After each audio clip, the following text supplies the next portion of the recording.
I wanted to ask some questions about John Kelly, the Chief Legal Officer, who I understand is responsible for security at Equifax, or was at least at the time of the breach and its discovery. Is that right?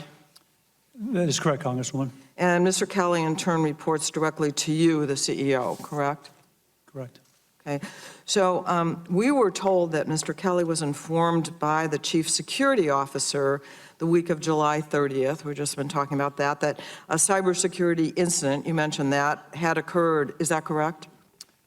He was notified, is my understanding, on the 31st of July, that there was a suspicious activity in a particular environment called a web portal that was a dispute environment. We were told that Mr. Kelly, this is our staff, was informed at the same time that the incident might have compromised personally identifiable information. Is that correct? The only knowledge I have is he was notified on the 31st that there was suspicious activity in a consumer dispute portal. We were told that Mr. Kelly then wrote a short memo to you regarding the incident. Is that correct?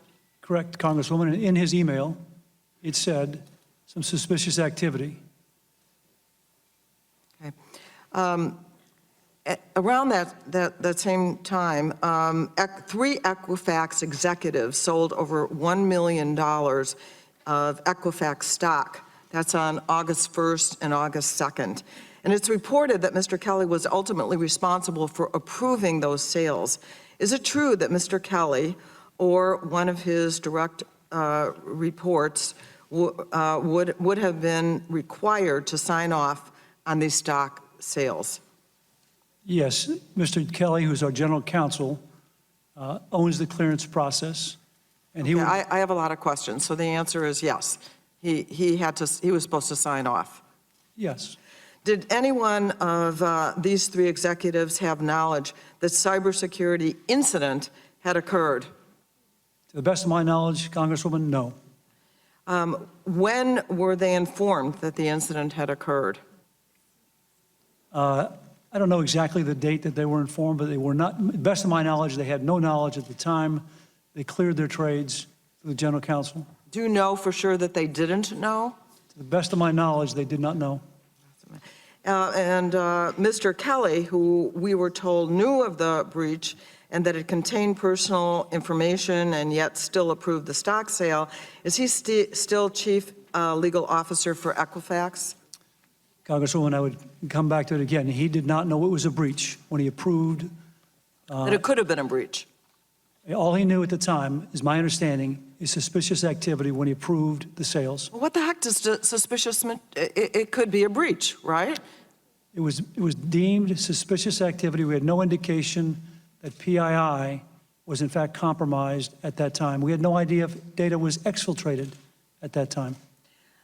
So now I understand that you agreed to forego your 2017 bonus, which has been about $3 million for the past 2 years, correct? That is correct.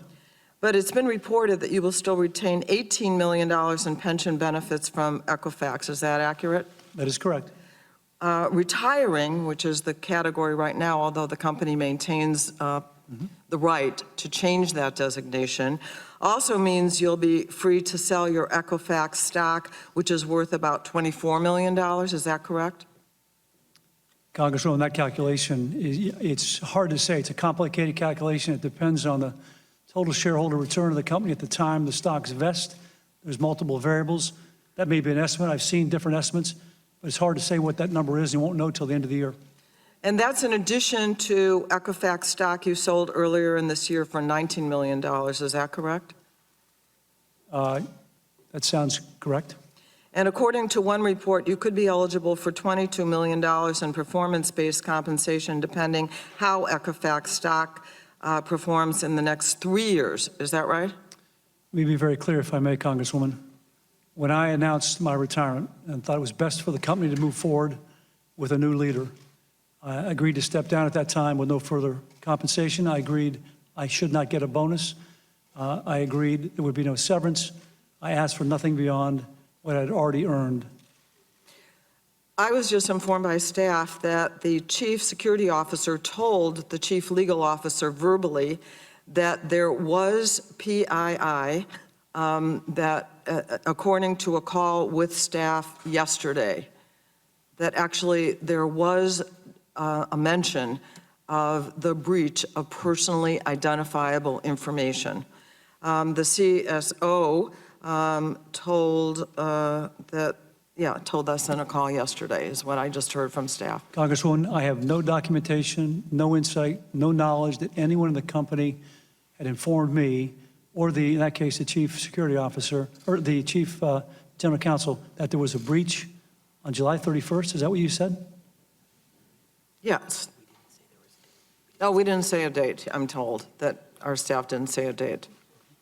Okay, let me just say I'm glad the FBI is looking into it. Many state attorneys general, the city of Chicago has sued, so we'll probably get more information that way as well. Thank you.